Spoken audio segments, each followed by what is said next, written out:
ध्येयं सदा परिभवग्नमभीष्टदोहं तीर्थस्पदं शिवविरिञ्चिनुतं शरण्यं भृत्यार्तिहं प्रणतपालभवाब्धिपूतं वन्दे महापुरुषते चरणारविन्दम्। बोले बद्रीनारायण भगवान की जय।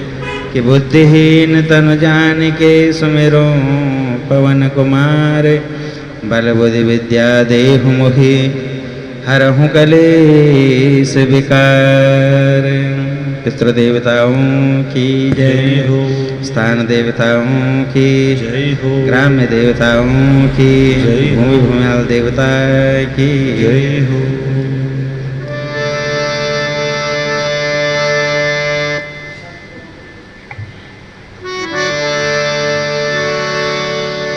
श्री राम जय राम, जय जय राम। श्री राम जय राम, जय जय राम। श्री राम जय राम, जय जय राम। श्री राम जय जय जय धीरज धर्म मित्र अरुणारे, धीरज धर्म मित्र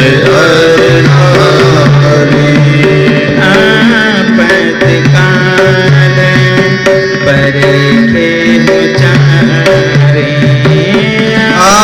आपत्काल परीखे उचारे, आपत्काल परीखे उचारे। धीरज धर्म मित्र अरुणारे, धीरज धर्म मित्र अरुणारे। तप बल रचय प्रपंच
पितृदेवताओं की कृपा, ग्राम देवता क्षेत्र देवताओं का आशीर्वाद,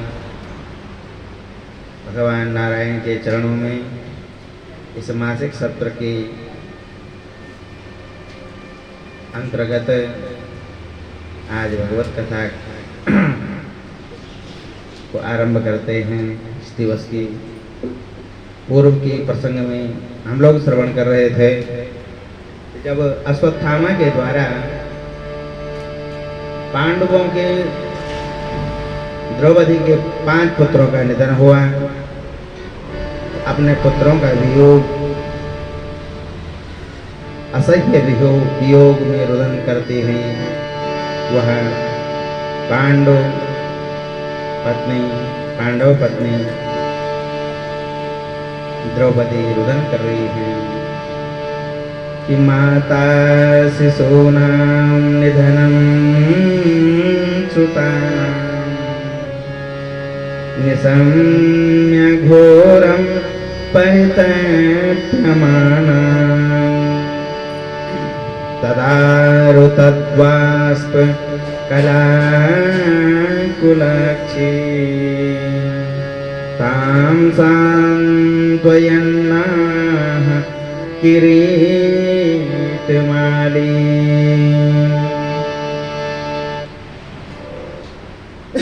माता का रुदन, शिशूनां सुतानां निधनं निशम्य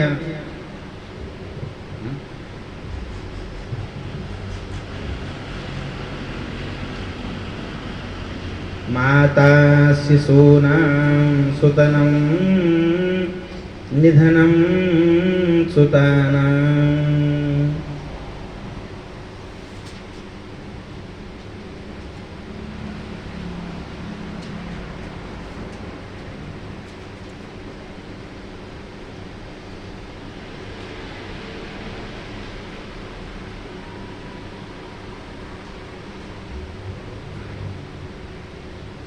बोले बद्रीनारायण भगवान, देखो श्लोक आपको मिल गया जी जी। इसमें देखो, शिशु का अर्थ भी पुत्र होता है और सुत का अर्थ भी, तो 2 बार कहने की जरूरत क्या पड़ी? तो पुत्रों का निधन सुन करके तो 2 बार पुत्र पुत्र क्यों कहा? औसत तो सुतानाम निधनम, पुत्रों का निधन सुना। कैसे पुत्रों का? जो शिशु अबोध है, और शिशु शास्त्र की दृष्टि में शिशु पता कब, आज का परिवेश तो खैर शास्त्र की परिभाषाओं से बहुत दूर चला गया। पूर्व काल में शिशु, तब तक उस बच्चे को शिशु कहा जाए, सुत मतलब बेटा, शिशु मतलब भी बेटा, लेकिन शिशु कब तक कहा जाता था? जब तक वह बच्चा माँ का दूध पान, स्तनपान। और आज तो खैर साल 6 महीने में सब कुछ, लेकिन पूर्व काल में 12-12, 15-15 साल तक बच्चे, पुराने लोगों को पता है ना, 15-15 साल तक की उम्र तक बच्चे दूध पीते थे माँ को, 12-12 साल तक। है तो गलत कह रहा हूँ? तो इसका मतलब वो 10-15 साल के बच्चे शिशु थे, अभी शिशु अवस्था में थे, है ना। तो दुग्ध पान करने वाले बच्चों को शिशु कहा जाता है। आज तो साल 6 महीने में माताएं दूध बंद कर देती हैं बच्चों को पिलाना, लेकिन पूर्व काल, अरे इतना तो अभी पुराने लोगों को पता है, लेकिन द्वापर में तो क्या पता 20 साल तक पीते हों, है ना। तो ऐसे वह बालकों का निधन, बोले कैसे बेटे थे? जो अभी शिशु थे, मतलब प्रौढ़, मतलब जवान भी नहीं, युवा भी नहीं, ऐसे उन बच्चों का निधनम निशम्य, तो घोर तप्त हुई, दुखी हुई, रुदन करती हुई वह द्रौपदी ताम सांत्वयन्नाह किरीटमाली, वो किरीटमाली जो अर्जुन है, उन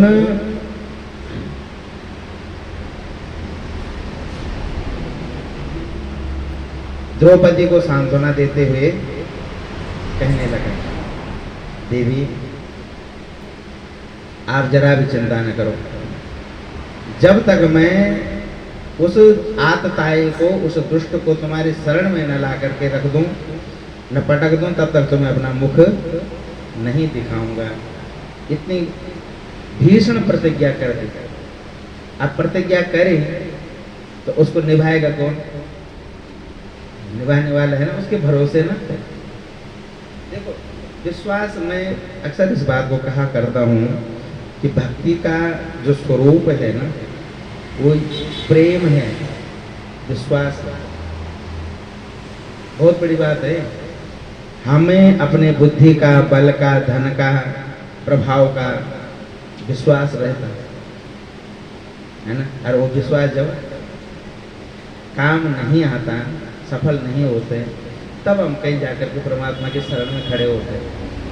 नहीं, सामान्यतः विचार करें, चाहे दुख तकलीफ कोई भी चीज हो, तो व्यक्ति क्या करता है, बुद्धि का आश्रय लेता है, बुद्धि का विश्वास लेता है, धन का विश्वास लेता है। तो बुद्धि का, धन का विश्वास लेगा तो क्या करेगा, दवाई आदि चीज, मतलब समाज अपने सामर्थ्य के अनुसार से उसको सॉल्व करना चाहता है ना।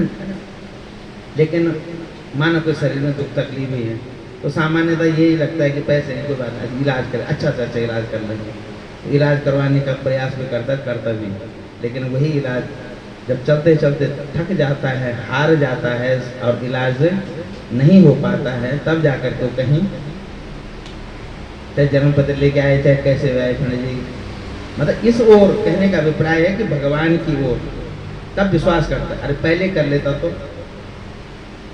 जब, है ना। तो यही है, देखें अर्जुन का इतना विश्वास था। अच्छा, अर्जुन शब्द का अर्थ होता क्या है?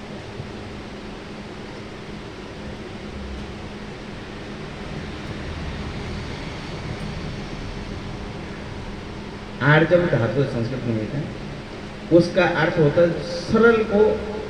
आर्जव धातु का अर्थ होता है बिल्कुल सहज, सरल। जो सरल है, जो सहज है, उसको कहते हैं अर्जुन, है ना। अर्जुन का अर्थ होता है बिल्कुल निर्मल सहज, जिसको मतलब, अब देखो भीमसेन था, जैसे भीमसेन की युद्ध की बारी आई महाभारत में, तो अर्जुन ने क्या भाव बना रखा था कि परमात्मा हे कृष्ण, हे द्वारकाधीश, तुम मेरे रथ के सारथी रहोगे। कथा प्रसिद्ध है ना महाभारत की। दुर्योधन को अक्षौणी सेना दे दी और अपने आप निहत्ता, शस्त्र भी नहीं उठाऊंगा, निहत्ता रहूंगा। तो भगवान ने पूछा उसे समय अर्जुन से कि अर्जुन तूने मेरा चयन क्यों किया? मैंने बारी मौका तुझे दिया था। अरे जिस सेना ने युद्ध करना था, युद्ध में सैनिकों को शस्त्र के साथ की जरूरत है कि निहत्ते की जरूरत है? मेरी इतनी बड़ी अक्षौहिणी सेना है ना, नारायणी सेना, भगवान की नारायणी सेना थी, उस सेना को तू नहीं ले जा रहा है और मुझे ले जा रहा है, वो भी मैं निहत्ता। मैंने पहले कह दिया था मैं शस्त्र नहीं उठाऊंगा, तो मेरा क्या करेगा? बोले प्रभु आप मेरे रथ पे रहोगे, चाहे रथ से दूर रहोगे, मेरी सेना में कहीं भी रहोगे, मैं एक बाण कौरवों की ओर छोड़ूंगा, एक दृष्टि आपके चरणों की ओर लगाऊंगा। मेरी नेत्रों के समक्ष आप रहोगे तो हर हाल में, हर स्थिति में मेरी जीत है। जीत उसी की है जिसका चित्त, मन, बुद्धि भगवान की ओर लगी हुई है। ये सत्य है। चाहे वो संसार में कोई भी भौतिक जगत में हो, चाहे अध्यात्म जगत में हो, जीत उसी व्यक्ति की है, उसी की है, उसी जीव की जीत है जो भगवत आश्रित है, भगवान का सहारा लिए हुए है ना। अपने गांडी पर, अपने युद्ध कौशल पर अर्जुन ने विश्वास नहीं रखा, बल्कि भगवत चरणों पर विश्वास रखा। कृष्ण मेरे गांडीव से एक तीर निकलेगा, कौरव पक्ष की ओर दूसरे तीर का संधान करने से पहले मैं एक नजर आपके चरणों की ओर डालूंगा, आपका दर्शन भी होता रहेगा, युद्ध भी। और जैसे भीमसेन आए तो भीमसेन तुरंत गदा लेकर के कब मैं अभी मिटा दूंगा सब, है ना। बोले बद्रीनारायण भगवान की ये है घोषणा कर दी, प्रतिज्ञा कर दी।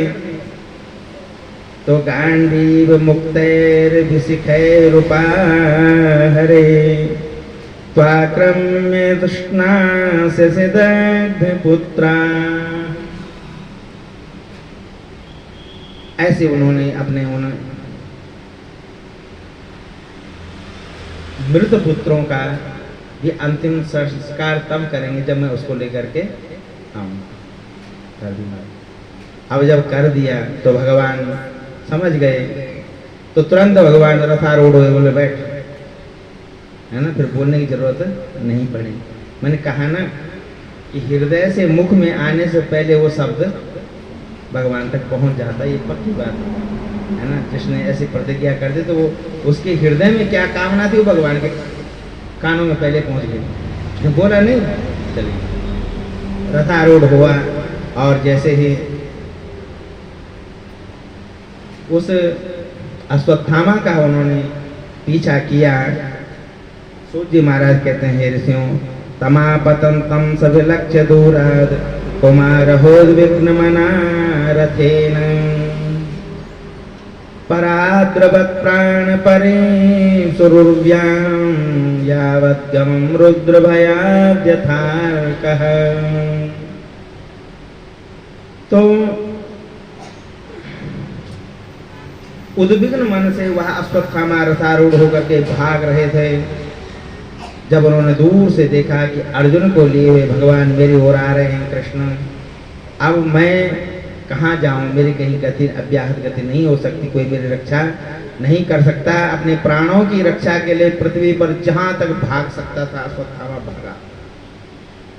एक प्राचीन कथा सुनाते हैं कि यावद गमम रुद्र भयात् यथार्कः, भगवान रुद्र के भय से जिस प्रकार सूर्य नारायण भगवान भागे थे। बोले बद्रीनारायण भगवान की, भक्तवत्सल भगवान की।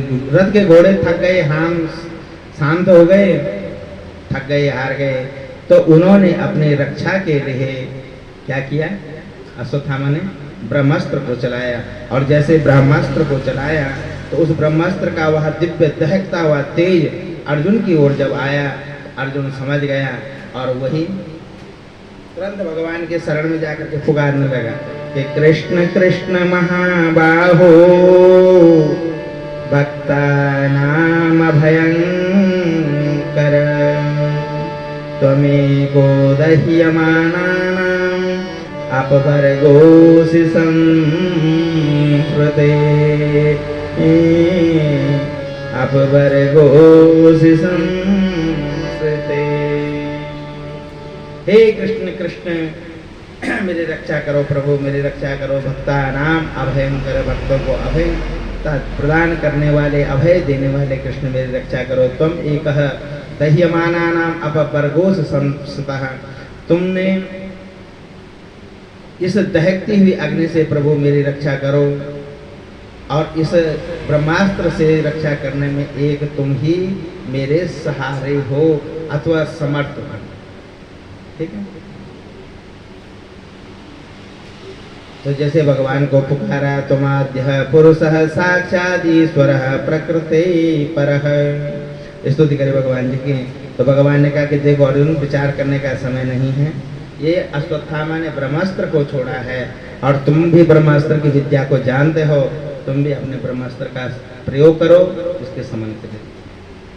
तो जैसे ही ब्रह्मास्त्र का प्रयोग करने के लिए अर्जुन को निर्देश हुआ तो अर्जुन ने भी भगवान की आज्ञा का पालन करते हुए ब्रह्मास्त्र का संधान कर।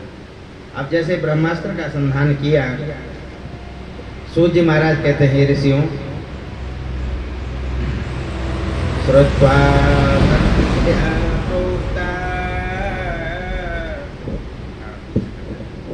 फाल्गुनः परवीरः स्पृष्टापस्तं परिक्रम्य ब्राह्मं ब्रह्मादय संदधे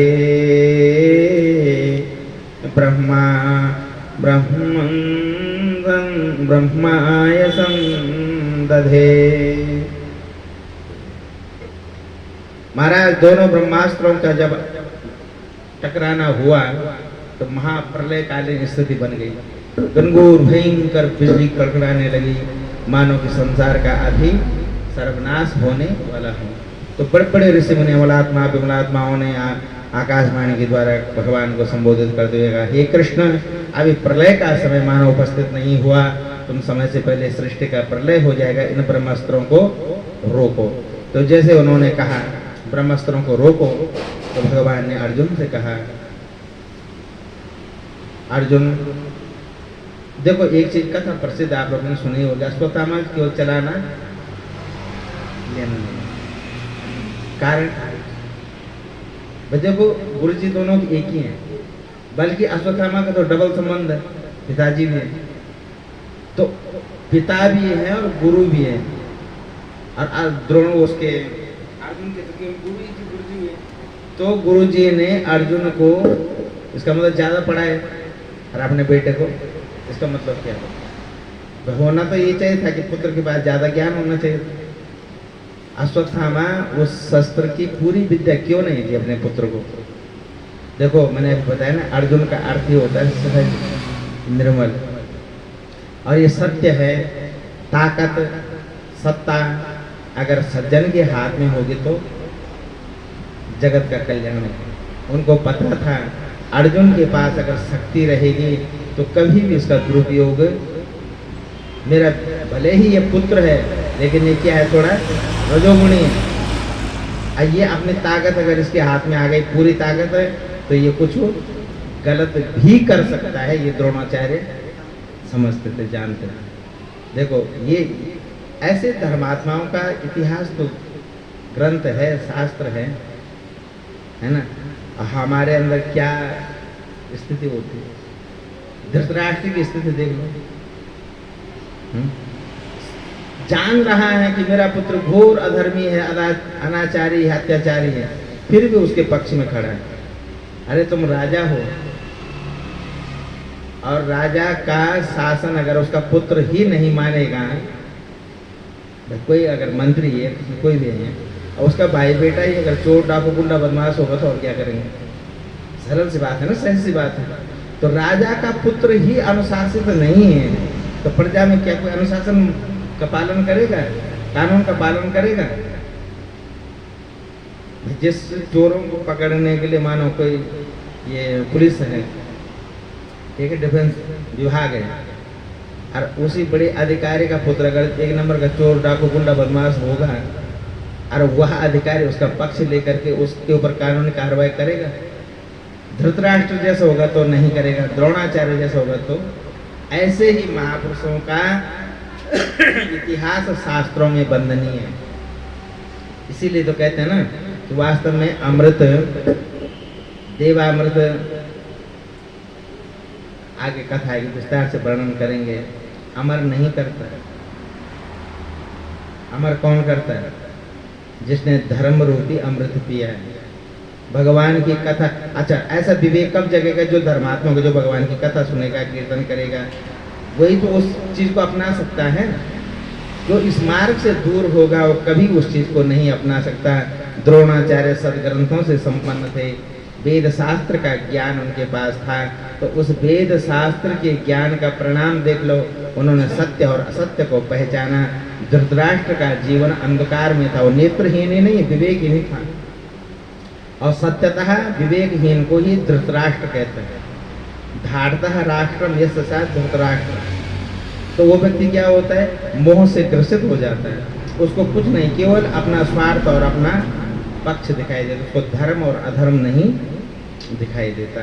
द्रोणाचार्य ने पुत्र होते हुए भी मानो अश्वत्थामा को विद्या पूर्ण नहीं दी होगी, इसीलिए कि बेट हो न हो कली, भले मेरा पुत्र है पर इस शक्ति का यह दुरुपयोग न कर बैठे। और अर्जुन पर उन्हें विश्वास था, तो इसलिए उन्होंने अर्जुन को, तो अर्जुन ने क्या किया? दोनों ब्रह्मास्त्रों को वापस ले। जैसे आज की भाषा में मिसाइल है ना, तो कोई भी टेक्निक ऐसी नहीं है कि जब मिसाइल यहाँ से ऑन कर दी तो बीच रास्ते से या वहाँ गिरने से पहले उसको वापस रिटर्न कर लो, हो सकते हैं। अब यहाँ से हो गई तो फिर होगी, हुई गई, फिर ब्लास्ट ही करेगी, है ना, उसको वापस नहीं दिया जा सकता है। टारगेट बदल सकते हैं, दिशा उसकी मानो बदल सकते हैं, वापस नहीं ले सकते, उसको रिटर्न नहीं ले सकते। अरे सीधी बात, छोटे से रॉकेट ही जलाते हैं ना दिवाली आदि में, तो अगर उसकी बत्ती पे लग गया तो तब वो भाई ठीक है, आपने बोतल में रखा, उस बोतल को थोड़ा टेढ़ा कर सकते हो, इधर जाना तो उसने इधर चला जाएगा, थोड़ा दिशा उसकी, लेकिन उसको रोक, अगर उसकी बत्ती बुझाना चाहोगे हाथ में ब्लास्ट होगा, मतलब नहीं है, कोई फॉर्मूला नहीं कि उसको आप वो कर सको। तो उसका समन करना, उसको समन कहते, तो समन की विद्या अर्जुन के पास थी, तो छूटी हुई मिसाइल को भी वापस करना कितना बड़ा ज्ञान, कितना बड़ा साइंटिफिक वैज्ञानिक नहीं है। तो द्रोणाचार्य वो अर्जुन ने दोनों ब्रह्मास्त्रों को ले लिया, अश्वत्थामा क्या करे, शक्तिहीन हो गया, पकड़ा और रस्सी से बांध करके अपने रथ में डाल दिया। और रथ में जब कैसे घसीटते हुए ला रहे थे, रथ से हाथ बांध के रथ के पीछे लटका दिए, घसीटते हुए ला रहे थे। अब घसीटते हुए जब ला रहे थे तो भगवान ने बीच में अर्जुन की परीक्षा ली। क्या परीक्षा ली थी? मत्तम प्रमत्त मुनुमत्तम सुप्तम बालम स्त्रियम जडम प्रपन्नम विरथम भीतम न रिपुम हन्ति धर्मभित। अर्जुन, धर्मभित जो धर्म वेत्ता है, ठीक है, वो धर्म वेत्ता पुरुष न रिपुम हन्ति, अपने शत्रु को भी नहीं मारते हैं। वो धर्मात्मा पुरुष अपने उस शत्रु को भी नहीं मारते हैं जो शत्रु क्या है? बोले मत्तः, मत्त है, ठीक है। तो मत मतलब मतवाला, उन्मत्त टाइप मत व्यक्ति है जिसको होश ही नहीं कि मैं बैठा हूँ, चल रहा हूँ, खा रहा हूँ। अगर उसका भयंकर शत्रु है तो ऐसे मत वाले को भी वह धर्मात्मा पुरुष मारता नहीं। दूसरा मत्तम प्रमत्त, उसको कहते हैं पागल। कोई शत्रु है पर मतलब विशेष रूप का जो मत्त हो गया मतलब पागल, तो मत्त मतलब अनपागल ये कह सकते हैं। तो चाहे वो कितना भी बड़ा शत्रु है, अगर वो मत वाला है, अनपागल सा है, झल्ला सा है, तो उसका वध नहीं करना चाहिए, चाहे कितना भी बड़ा शत्रु है। पागल है, चाहे वो हमारा बहुत कितना भी बड़ा शत्रु हो, धर्मात्मा लोग रिपुम न हन्ति, धर्मात्मा उसका वध नहीं करते हैं, ठीक है। तीसरा क्या कहा? उन्मत्तम, जो उन्मत्त है, ठीक है। और देखो मत्त प्रमत्त उन्मत्त ये सब पागलपने की कैटेगरी हैं, सरल सी बात ही है। और तीसरा क्या है? सुप्तम, सुप्तम मतलब सोया हुआ, अथवा मतलब धोखे से, चाहे वो कितना भी बड़ा शत्रु है, धर्मात्मा पुरुष उस सोए हुए पर भी प्रहार नहीं, मतलब असा धोखा है, सोए हुए मतलब धोखा, धोखे से उसको नहीं मारता है। और बालम, अगर वो बालक है, चाहे कितना भी बड़ा शत्रु है, बालक को भी नहीं मारते हैं। स्त्रियम, स्त्री पर, स्त्री को नहीं मारते हैं। और जड़, जड़ मतलब मूर्ख, जिसको ज्ञान नहीं है, बोध नहीं है, जो समझदार नहीं है, ऐसा प्रपन्न जो शरणागत हो गया हो, मतलब जिसने एक बार सॉरी कह दिया हो। प्रपन्न मतलब शरणागत, अपनी गलती को मान लेने वाला, जिसने सरेंडर कर दिया हो मतलब। तो प्रपन्नम और विरथम, रथ जिसका, जज लड़ते लड़ते लड़ते टूट जाते थे राजा महाराजों के, तो धर्मात्मा योद्धा विरथी पर कभी प्रहार नहीं करता था। अगर उसका रथ टूट गया, वो रथहीन है, तो वो अपने रथ से उतर करके जमीन पे आ जाता था। क्या अगर उसका शस्त्र अस्त्र सब छीण बीण हो गया, वो निहत्ता है, तो अपना अस्त्र शस्त्र ये छोड़ देता था, हाँ, मल हाथों से युद्ध करता था। ये धर्मात्मा लोगों की है ना। इतने नहीं तो मौका का फायदा उठाओ, युद्ध हो रहा है, उसका रथ टूट गया तो दे मारो, है ना। तो जो आजकल लोग कलयुग के प्रभाव से, तो विरथम और भीतम, बड़ी सुंदर बातें हैं। भीत मतलब जो डर गया, लड़ने के लिए तो आ गया, पर उसने देखा कि ये तो सवा से निकल गया, तो डर गया बेचारा, नहीं कर पाया, तो अब वो डर गया, समझ लिया आपने। तो ऐसे शत्रु को भी नहीं मारना चाहिए। न अंतिम धर्मविद, जो धर्मात्मा लोग होते हैं उनको नहीं मारते हैं। तो स्वप्राणान यह प्रप्राणे प्रपुष्णात्यदृष्ण खलः तद्बधस्य तस्ते ही श्रेयो यद्दोषाद्याद्यतः पुमान्। और कहा अर्जुन ने, देख अर्जुन का भाव देखो ना, भगवान ने कहा कि देख इसने सोते हुए बच्चों को मारा, उसको मार दे। तो भगवान ने कहा कि देखो जो धर्मात्मा लोग होते हैं वो स्त्री को नहीं मारते हैं, सोए हुए को नहीं मारते हैं, बालकों को नहीं मारते हैं, प्रमत्त को नहीं मारते हैं, उन्मत्त को नहीं मारते हैं, भीत भयभीत को नहीं मारते, व्रति को नहीं मारते। तो इसने तो इतना जघन्य अपराध किया कि बालक भी थे, सोए हुए भी थे, बिना हथियार के भी थे, ठीक है, और असावधान भी थे, मतलब सोए हुए थे ना, कोई सावधानी थी ना। तो इतना कुछ गुनाह इसने एक साथ किया, इसलिए इसको तुरंत मार दे। अर्जुन भगवान उपदेश कर रहे हैं, रास्ते में लाते लाते गाड़ी भी चला रहे और अर्जुन को उपदेश भी कर रहे हैं। स्वप्राणान् यः प्रप्राणैः प्रपुष्णात्य दृढखलः तद्वदस्तस्य हि श्रेयो यद्दोषाद्यद्यः पुमान्। अर्जुन, जो दुष्ट और क्रूर पुरुष दूसरों को मारकर अपने प्राणों का पोषण करता है, स्वप्राणान यह प्रप्राणैः, स्वप्राण या पर मतलब दूसरों के प्राणों की बलि लेकर के जो अपने प्राणों को पुष्ट करता है, ठीक है, प्राण मतलब शरीर, तो अपने प्राण मतलब अपने जीवित रहने का जो साधन करता है। तो कितनी सुंदर बात है। यहाँ पर अगर कोई विचार करे ना कि हम किसी को धोखा दे करके, वो करके, छल कपट करके कुछ भी व्यवहार कर लेते हैं, एक सुई से लेकर के और मणि पर्वत तक विचार करने वाली बात है। लेकिन शास्त्र उसके बारे में क्या कह रहा है? हम अपने आप को बड़े समझदार समझते हैं ना, सच्चाई है ना। कोई बड़े बड़े व्यापार करते हैं, वो करते हैं, नहीं करते तो दूसरे को माना ठगना, सीधी सी बात है, सरल सी बात है, ठगना। तो अपने आप को बड़ा समझदार समझते हैं, मैंने इतना प्रॉफिट कर लिया इतना, लेकिन उसकी गति देखो, अभी उसकी गति देखो। तो क्या प्रपुष्णत्याद्रणः खलः, जो दूसरों के प्राणों के द्वारा अपने प्राणों का पोषण करता है, तो भगवान का निर्देश है, भगवान की आज्ञा है। किसके लिए? अपने परिकरों के लिए। जैसे कोई ईमानदार मंत्री है, शासक है मानो, तो उसने अपने अधिकारियों को निर्देश दे रखा है, जैसे योगी जी ने ठोको, तो भगवान का निर्देश। तो दैवीय शक्तियां उसके लिए हमेशा घातक बन जाती। लोग इसका भाव नहीं समझ पाते हैं, और इसका प्रणाम भागवत जी में अन्य ग्रंथों 50 जगह आता है कि हिंत्रः स्वपापेन विहिंसित खल साधु समत्वेन भयाद मुच्यते।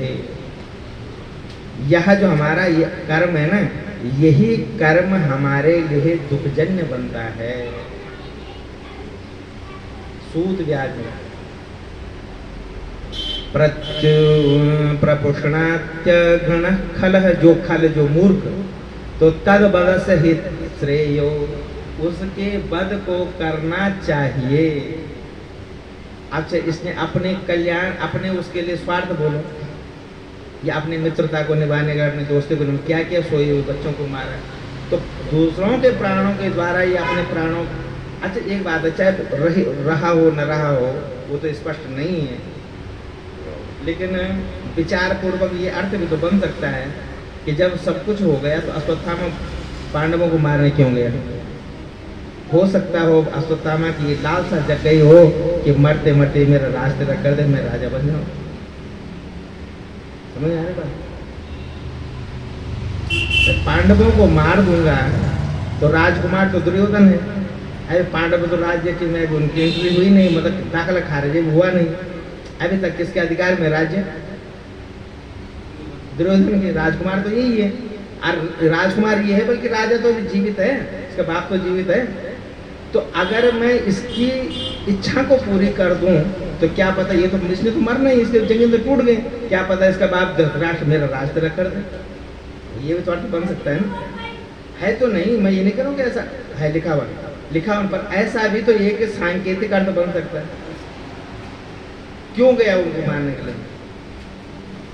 कहने सही, क्या पता कोई स्वार्थ रहा होगा, इसलिए कह रहे हैं कि अपने स्वार्थ के संकेत तो जा रहा है ना उस ओर, अपने स्वार्थ के लिए, अपनी आजीविका के लिए दूसरों का, बच्चों को मारा अपने रोजी रोटी के लिए, या अपने नाम के लिए, अपनी कीर्ति के लिए, अपने सम्मान के लिए, क्या पता राज्य की भूख थी कि राजा बन जाऊं मैं, कुछ न कुछ तो था। तो अपनी प्राणों के पोषण के लिए, अपने समृद्धि के लिए दूसरों के प्राणों का हनन करने वाले को भगवान का निर्देश है कि उसको, अच्छा भगवान के जो परिकर है तो निर्देश किसको दिया जाता है? अपने जो परिकर है ना, जो मतलब समुदाय जो है, तो भगवान का समुदाय क्या है? भगवान का परिकर क्या है? देवता। भगवान के परिकर क्या है? देवता।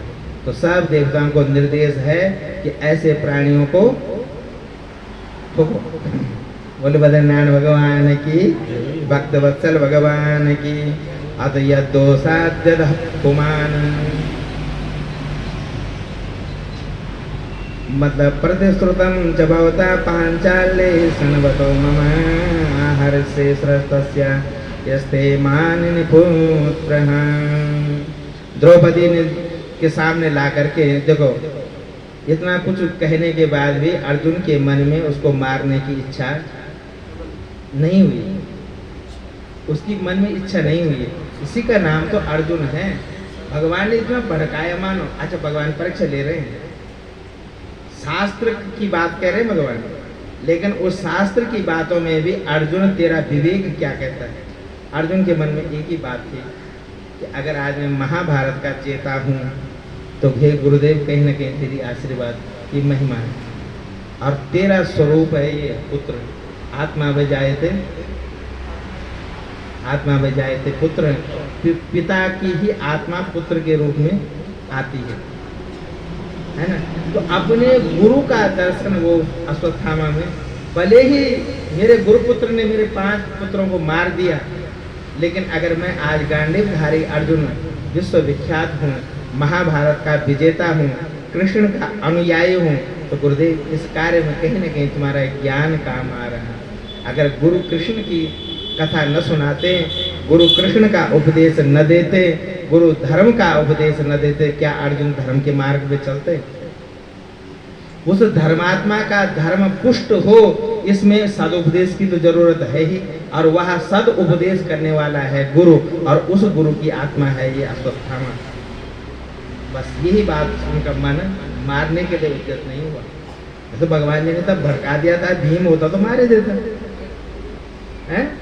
पहले तो भीम को भड़काने की जरूरत नहीं थी, भीम को उसे मार देता, पर अर्जुन को इतना भड़काने के बाद भी उसने कहा कि भगवान जी आपके चरणों में एक निवेदन। क्या निवेदन है? कि मैंने द्रौपदी को वचन दे रखा है, अब मारेगी तो द्रौपदी और बचाएगी तो अपना पल्ला झाड़ दे।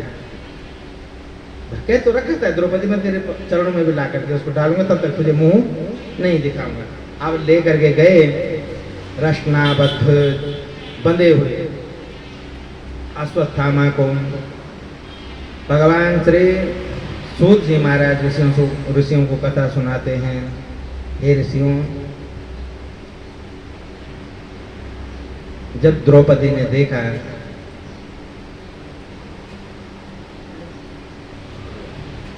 कि तथार्थं पशुवत्पाशबद्ध मवाङ्मुखं कर्म जुपुप्सितेन निरीक्ष्य कृष्णापकृतं गुरुसुतं वामस्वभावा कृपया ननाम। वामस्वभावा कृपया ननाम। हे ऋषियों, जब उस द्रौपदी पांचाली ने देखा कि अश्वत्थामा पशु की भांति बांध करके लाया जा रहा है, लाया गया है। कैसा है वो अश्वत्थामा? बोले अवांग मुखम। अवांग मुखम, वांग मुखम नहीं, वांग मतलब सामने, अवांग मतलब नीचे। क्यों झुका हुआ क्यों है मुख? बोले जुगुप्सितेन, जुगुप्सित मतलब पाप कर्म को करने वाला। कभी टकटकी लगा करके गलती जिसने मतलब जानबूझ करके कर दी हो, तो ऐसा वो अपराधी व्यक्ति जब पकड़ में आता है तो सर झुकाए ही रखता है। तो काला कपड़ा पहन देते हैं, मुंह ढक देते हैं, मतलब कहने का अभिप्राय देखो। तो निरीक्ष्य कृष्णापकृतं गुरुसुतं। द्रौपदी 2 हाथ ऊपर अर्जुन से। जब द्रौपदी ने देखा कि यह तो गुरुपुत्र है, गुरुसुतं निरीक्षा, उस गुरुपुत्र को जब देखा अरे ये तो अश्वत्थामा है, ये तो गुरु का पुत्र है। तो कृष्णा का जिसने अपकृतम, कृष्ण द्रौपदी का नाम ये है। तो हाँ ठीक है, कृष्णस्य जो कृष्ण के संबंध में है वो कृष्णा, बड़ा अणा कृष्णा। तो कृष्ण भगवान के संबंध में आने से, रिश्तेदारी में आने से वो उनका नाम एक कृष्णा भी है। तो कृष्णापकृतम, उन कृष्णा का अपकृत करने वाले, बुरा करने वाले अश्वत्थामा कैसे हैं? बोले अवांग मुखम, झुके हुए मुख, है ना, लज्जा के मारे। कैसे? बोले जुगुप्सित कर्मेण, उस भयंकर अपकर्म के द्वारा अपमानित होकर के जो द्रौपदी को नजर भी नहीं मिला सकता।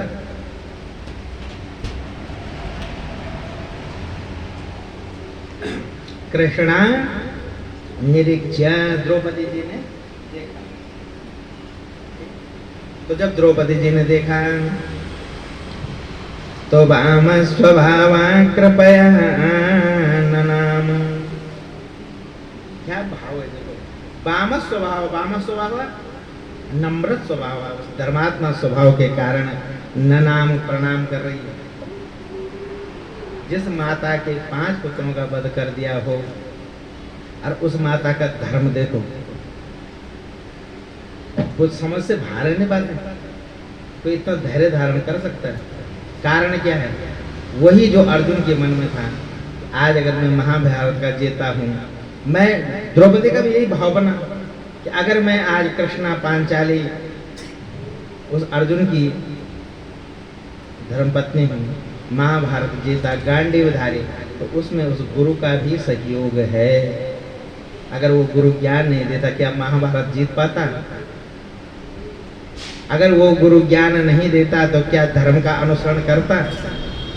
धर्मात्मा था, इसमें संदेह नहीं, लेकिन उस धर्मात्मा को धर्म का मार्ग बना रहे, इसके लिए तो गुरु की आवश्यकता है ना। चाहे शास्त्र रूप में गुरु हो, चाहे व्यक्ति रूप में गुरु हो। शास्त्र भी गुरु है अपने आप में। तो द्रौपदी का भी यही भाव बना। और जैसे ही सूत जी महाराज कहते हैं ऋषियों कि उवाच चा सहन्त्यस्य बंधनानयनम सती मुच्यतामेष ब्राह्मणो नितरां गुरु। ब्राह्मण है, अरे ये तो गुरु है, पूज्य है, अब गुरु को ऐसे बांधा नहीं जाता। तो इस देखो,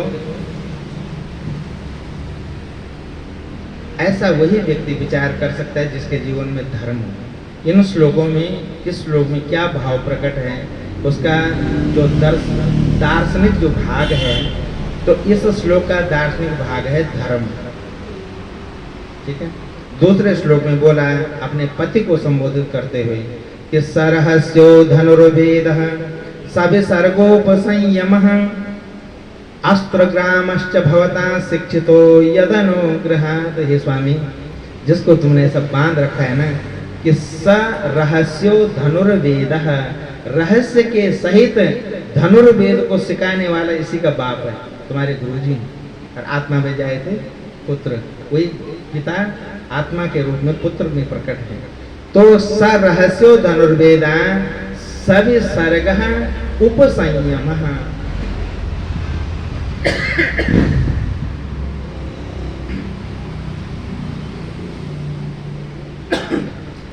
कैसे धनुर्वेद को जाना?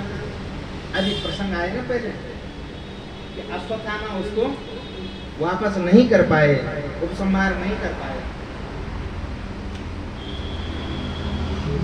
और अर्जुन उसको उपसंहार कर गए।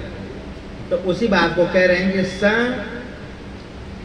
विसर्गो उपसंयमः, उसका विसर्जन करने पर भी उसको उपसंयम करना, उसको वापस ले आना, ये सामर्थ्य तुम्हारे पास कहां से आएगा?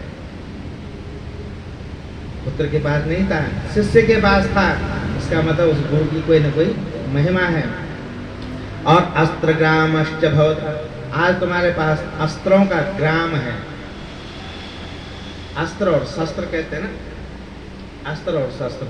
तो शस्त्र समझते हैं आप? शस्त्र मतलब हथियार, और अस्त्र मतलब जो मंत्रानुष्ठान के द्वारा सिद्ध करके जो शक्तियां, जैसे ब्रह्मास्त्र हथियार नहीं है, शस्त्र नहीं है, क्योंकि वो मंत्र के द्वारा प्राप्त किया जाता है। वो कोई भौतिक कला नहीं है, जैसे तलवार भाला आदि भौतिक कला है। तो भाला तलवार धनुष बाण सामान्य ये क्या है? अस्त्र है, ठीक है। और अस्त्र शस्त्र है, और अस्त्र क्या है? तो जो जैसे ब्रह्म पाशुपत्य खड्गास्त्र भगवती का, विष्णु का वैष्णवास्त्र। तो जो अस्त्र मतलब जो मंत्र के द्वारा भगवान की शंकर की उपासना करेगी। अच्छा, उस उपासना पद्धति पता क्या है? पहले वृद्ध कर्म में मंत्र भाग का पुरस्चरण किया जाता है। आज ये पद्धतियां केवल बोल ही सकते हैं, करने लायक है नहीं। किसका? जो भगवान शिव का मृत संजीवनी मंत्र है। कितने अक्षर है उसमें?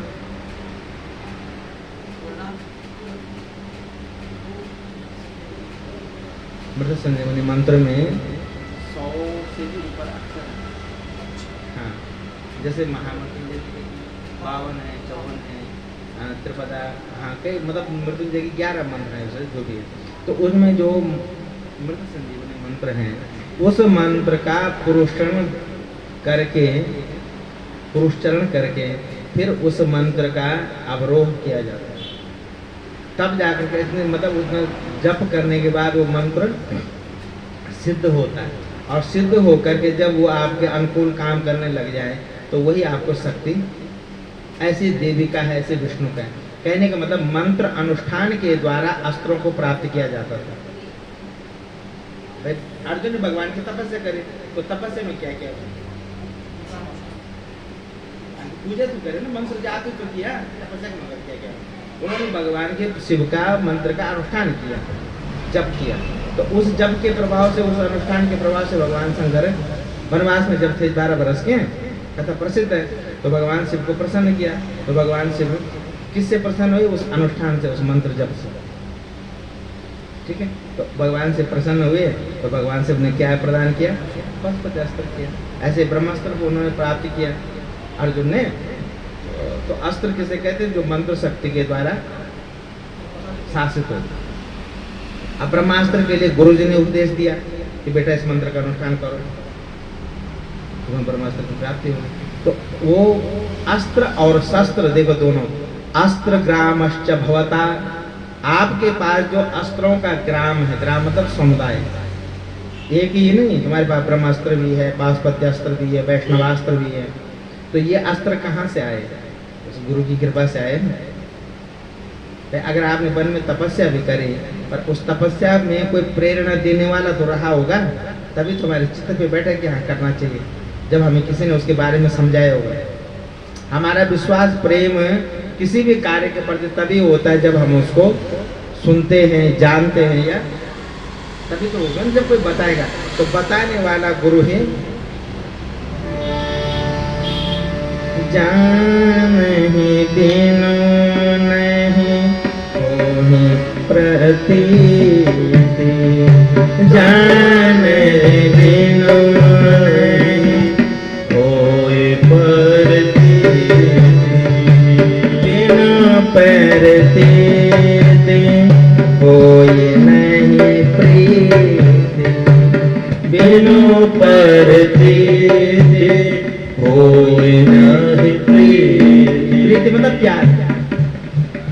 जब तक प्रतीति नहीं होगी तब तक प्रीति संभव नहीं। प्रतीति मतलब विश्वास, गढ़वाल में कहते हैं प्रतीति, उसको प्रतीति नहीं आता, बोलते हैं गढ़वाल में। तो प्रतीति मतलब विश्वास, और जब तक विश्वास नहीं होगा तब तक प्रेम। और उस विश्वास को जगाने का साधन क्या है? कथा, कीर्तन, मनन, चिंतन।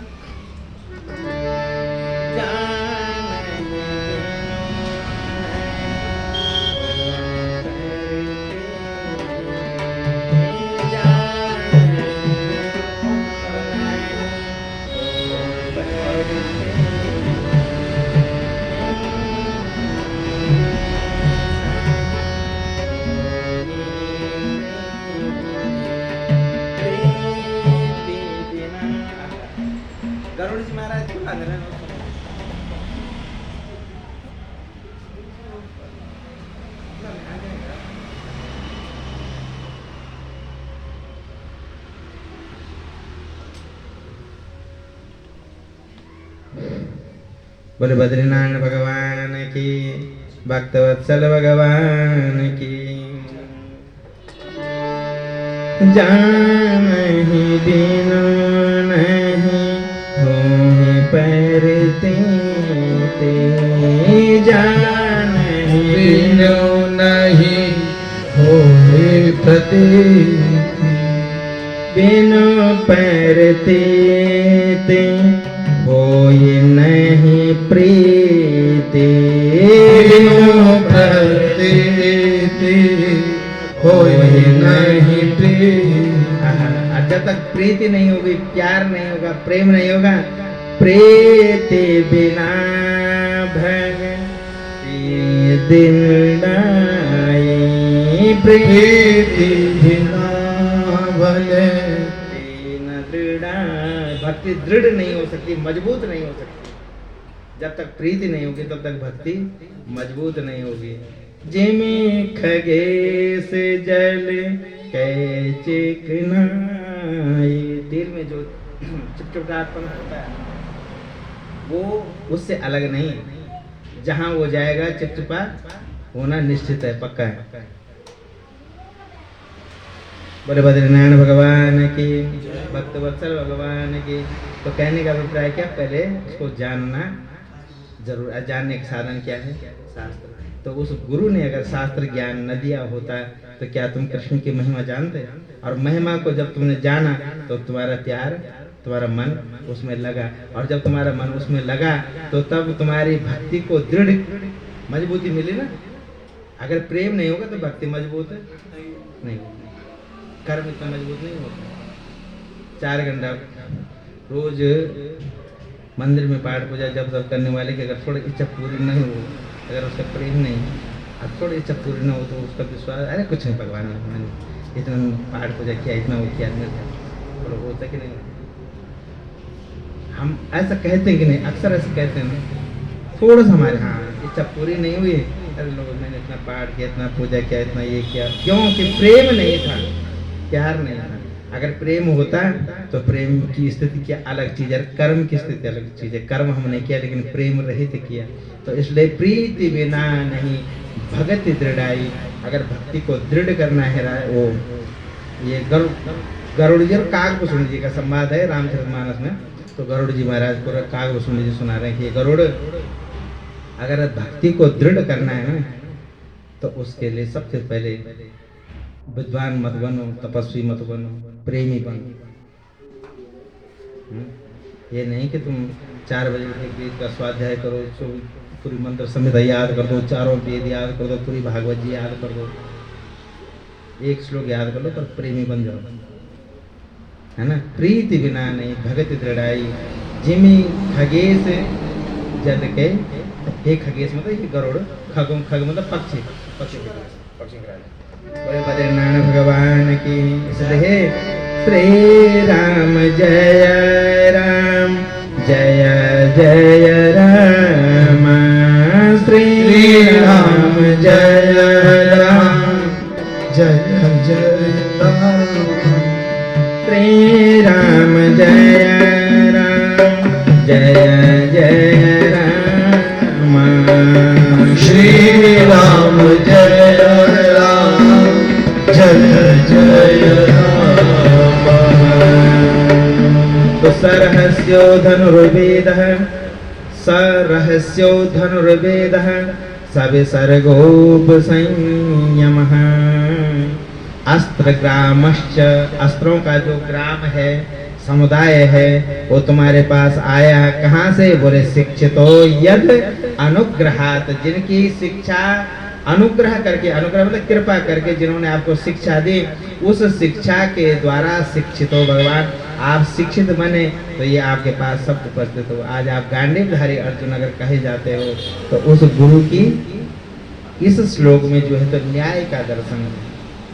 न्याय का होता है सिद्धांत, न्याय मतलब पहले वाले श्लोक में क्या है? धर्म। अब दूसरे वाले में क्या है? न्याय। न्याय मतलब सिद्धांत, सिद्धांत मतलब एक तरीका, फॉर्मूला।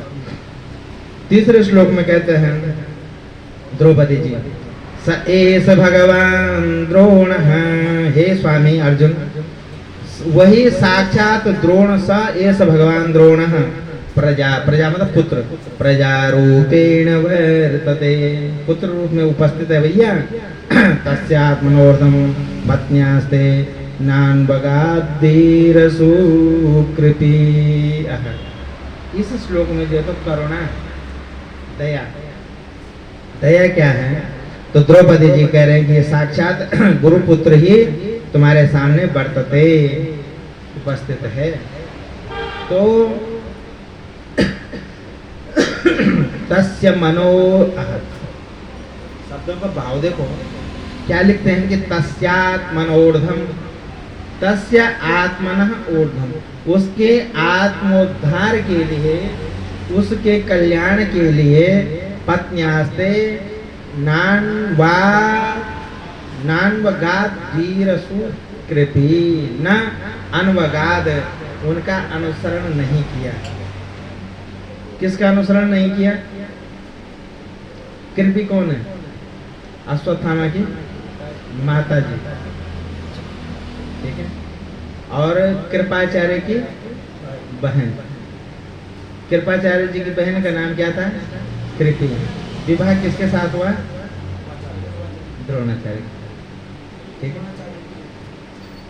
तो उन्हें कृपी का देखो तस्य आत्मनोर्धम पत्न्यास्ते उनकी आत्मा का ऊर्ध्वम होने पर क्या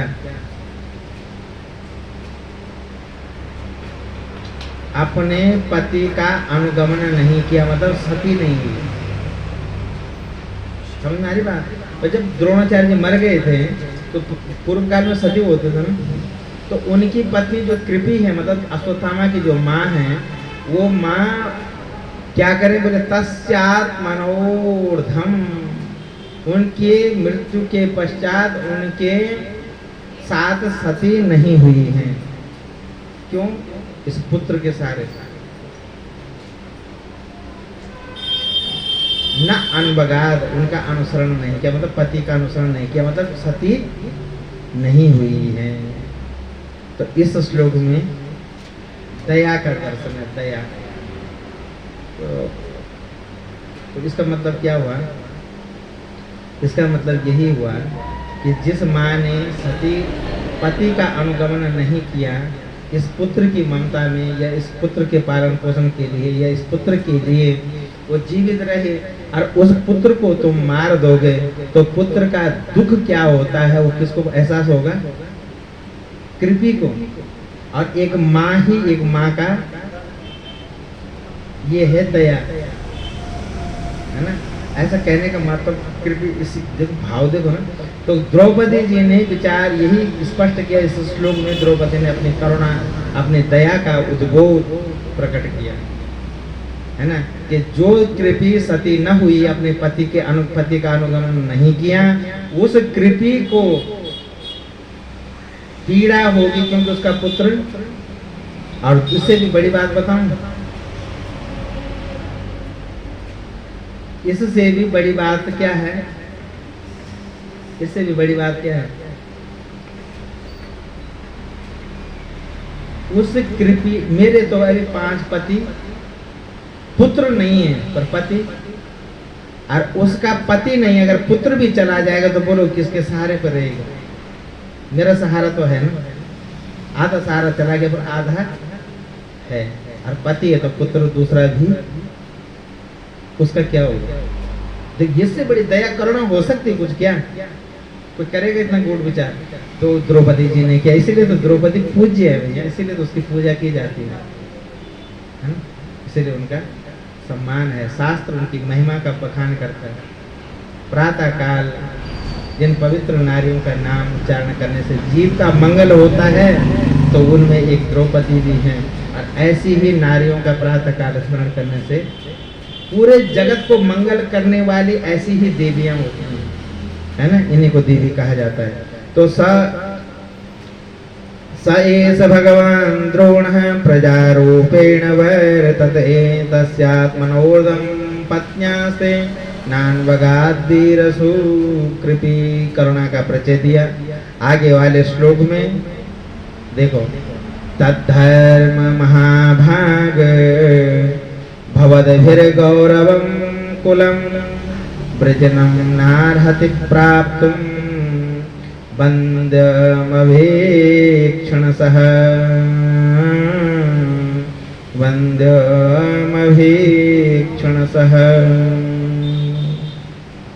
हे आर्यपुत्र,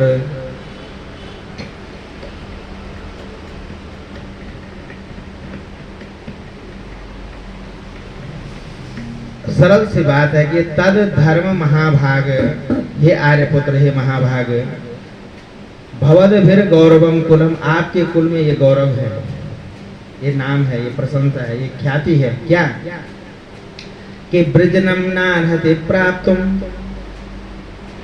पूज्यम वंद्यम अभीक्षणसः, जो पूज्य लोग हैं जिनकी हमेशा वंदना की जाती हो, वो ब्रजनम न अर्हति ही, गलत होने पर भी उनका वध नहीं करते।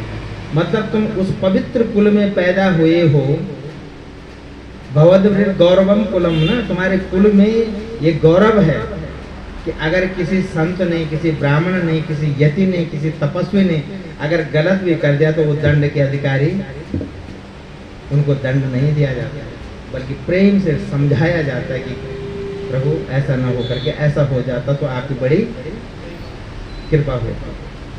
गलत करने पर भी तुम्हारे कुछ पांडुव ने, तुम्हारे पिताओं ने, तुम्हारे दादाओं ने कभी किसी को, ब्राह्मण को, किसी संत को, किसी तपस्वी को, किसी यति को कभी दुख, तो ये गुरु भी है, गुरुपुत्र भी है और ब्राह्मण भी। इसलिए इसमें देखो, इस श्लोक में क्या है, निश्चल भावना का दर्शन है। इसका मतलब हमारे शब्द दो तरीके के होते हैं, कहते हैं ना, अरे आप तो बड़े धर्मात्मा हैं, ये आप तो चंद्रमा की तरह सुंदर हैं, उपमा करते ना। तो इसमें दो अर्थ हैं, ये तो हम उसकी हंसी उड़ा रहे हैं, व्यंग कर रहे हैं उसमें, ये तो उसकी वास्तव में हृदय से कभी पार नहीं होता ना, किसी को व्यंग भी करते हैं। बल बद्रीनारायण भगवान की हो। शब्दों में क्या होता है, एक तो व्यंग्य होता है जिसको क्या कहते हैं, टॉन्ट कसना, ठीक है। अरे एक वास्तविक प्रसन्नता होती है, अरे वाह क्या लग रहा है, कभी कभार क्या, अरे वाह क्या लग रहे हो, तो ये प्रशंसा भी है और व्यंग्य भी है, मतलब टॉन्ट भी है। इसका अगर हम उसे नफरत करते हैं तो बोल तो हम अच्छा रहे हैं, लेकिन भाव हमारा अच्छा, शब्द भले ही अच्छे हैं, जिसको इंग्लिश में टॉन्ट कहते हैं ना, मतलब व्यंग्य करना। तो द्रौपदी जी के इस श्लोक में क्या है, निश्चलता, निष्कपटता बोल रही है, पर इसका मतलब वो टॉन्ट निकस रहे, अरे ये तो गुरुपुत्र है, तो ऐसे व्यंग्य भी तो हो सकता है, अरे ये तो ब्राह्मण है, इसकी तो पूजा करनी चाहिए, ये व्यंग्य भी तो हो सकता है कि अरे ये तो ब्राह्मण, इसकी पूजा करनी चाहिए, तो गुरुपुत्र है, इसकी पूजा करनी चाहिए, इसको छोड़ दो, ये कर दो, ये व्यंग्य भी तो हो सकता है। बोले नहीं, वो व्यंग्य नहीं कर रही है, वो वास्तव में पवित्र मन से, पवित्र भाव से कह रहे हैं कि ये ब्राह्मण है, इसको छोड़ दो, ये गुरुपुत्र है, इसको छोड़ दो। शब्द दो प्रकार के अर्थ प्रकट करते हैं ना, तो उनके निष्कपट शब्दार्थ को प्रकट करने का यह श्लोक प्रमाण है, स्पष्टता कर रहा है। और आगे के श्लोक में उन्होंने कहा, मारोदी दस्य जननी गौतमी पति देवता यथा हमृत वत्सार्ताम रोदिम्यस्त्रुमुखी मुहु। माँ की ममता क्या होती है वह मैं जानती हूँ, तो जैसे मैं अपने पुत्रों के लिए रुदन कर रही हूँ, मुहु बार बार, यथा अहम मृत वत्स आर्तः, उन मरे हुए पुत्रों के लिए जैसे मैं शोकाकुल हूँ, माँ रोदी अस्य जननी, ऐसे इसकी माँ को तुम मत रुलाओ। मेरे को तो इसने रुला दिया, लेकिन तुम इसकी माँ को मत रुलाओ। इसमें माँ की ममता का दर्शन है कि माँ ही माँ की ममता को, माँ का दर्शन है। और चौथा अंतिम श्लोक, 6 श्लोक हैं है ना, तो इनके छठे श्लोक के अंतिम श्लोक में अनन्यता का जो चरम कोटि का जो भाव है, लास्ट स्टेज जिसको कहते हैं अनन्यता, उत्कट, उसका दर्शन किया।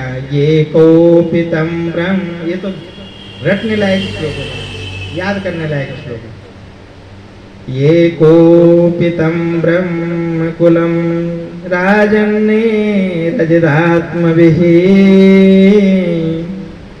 तत्कुलं प्रदहत्यासु सानुबन्धं सुचार्पितं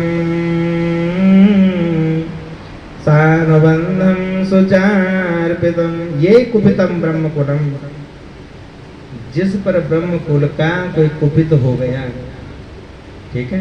राजन्य है अजतात्मभिः, जो अजात्म राजाएं हैं, उच्छृंखल राजाएं हैं, दुष्ट राजाएं हैं, उन पर किसी ब्रह्म कुल का अगर साप लग गया तो उसको मिटने में देर। महाभारत में बड़ी सेना जिन पांडवों को नहीं मिटा सकी, ब्राह्मण का साप उस पांडवों को मिटा सकता है। एक बात। दूसरी बात, अब तुम राजा, धर्मराज युधिष्ठिर की ओर इशारा हुआ ना कि अब पांडवों या धर्मराज युधिष्ठिर अब तुम राजा बन चुके, क्योंकि तो तुमने जीत लिया, तो अब निश्चित है कि राजा तुम हो।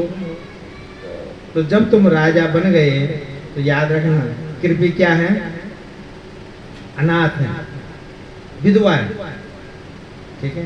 और जिस राजा के राज्य में कोई विधवा क्रंदन करती है, जिस राजा के शासन में कोई ब्राह्मणी रुदन करते, ब्राह्मणी का मतलब यहाँ केवल जाति से नहीं, कोई सदाचारी से है, क्योंकि ब्राह्मण की परिभाषा ही सदाचार है। जिस राजा के राज्य में सदाचारी दुखी रहता है, जिस राजा के राज्य में ब्राह्मणी क्रंदन करती है, जिस राजा के राज्य में अनाथ मतलब विधवा, जो विधवा रोती हैं, दुखी रहती हैं, उस राजा का राजपाट समूल तत्क्षण नष्ट हो जाता है, बहुत जल्दी नष्ट हो जाता है। इसका मतलब जिस राजा के राज्य में योग्यता का सम्मान नहीं है, ज्ञान का सम्मान नहीं है, सदाचार का सम्मान नहीं, मतलब सदाचारी व्यक्ति दुखी और पापी सुखी, तो समझ लेना उस राजा का शासन ज्यादा दिन बहुत जल्द उसका नाश होने वाला है। जिस राजा के शासन में सत्य की कदर नहीं है, सत्य ईमानदारी की वैल्यू नहीं है, वो ज्यादा दिन नहीं रहेगा।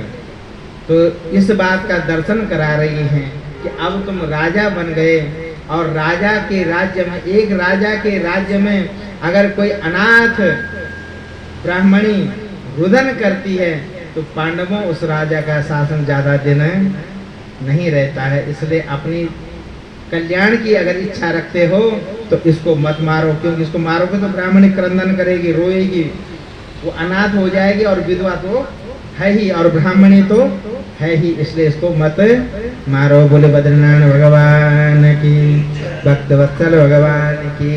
मध्य मध्य पानीयम।